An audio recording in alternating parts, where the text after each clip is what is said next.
Inna lillahi wa inna ilaihi raji'un. Masu sauraro kalli bidiyon yadda wannan matashiya take ta yi wa Manzon Allah Sallallahu Alaihi Wasallam ɓatanci a garin Sokoto a wata kwalejin ilimi ta Shehu Shagari, wanda hakan ne ya saka waɗannan matasa da suke wannan yankin suka cin mata suka ƙona ta ƙurmus, kuma hakan ya zamto jihadi ga waɗannan matasa da suka yi, wanda dai malamai da dama dai sun ɗan yi cece-kuce a kai, amma dai ana nan an duba da yadda dama duk wanda ya ɓatanci ga Manzon Allah dama sakamakonsa bai wuce a aika shi lahira ba.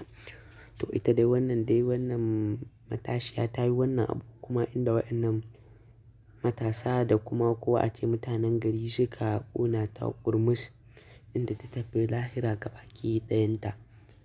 Kuma wannan ne zai zama izina ga 'yan baya ko kuma wanda suke sha'awar aikata wannan abu kwatankwacin wadda wannan ta aikata.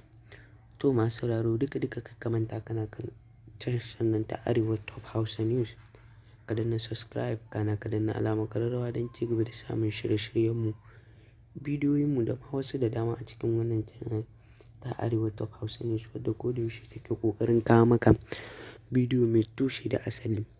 Mun gode mu ma da yadda kuke ƙoƙarin kasancewa da yadda kuma kuke tsaya ku kalli bidiyoyinmu a kowane lokaci.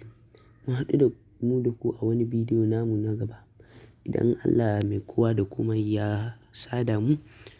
Sannan mu kiyaye bakinmu, saboda harshe shi yake kai mutum lahira, shi yake kai mutum wuta. Wanda Annabi ya zaro harshensa ya ce wa wani sahabi "Kuffa alaika hadha", wanda wannan faɗakarwa ce babba, wanda shi wannan harshe zai iya kai ka ya baro ka. To masu sauraro kar dai mu bari wannan harshe namu ya kai mu ya baro mu, mu bi irin sunnonin da Manzon Allah ya ɗora mu a kai. Mun gode, ku ci gaba da danna subscribe. Mu haɗu da ku a wani bidiyo namu na gaba.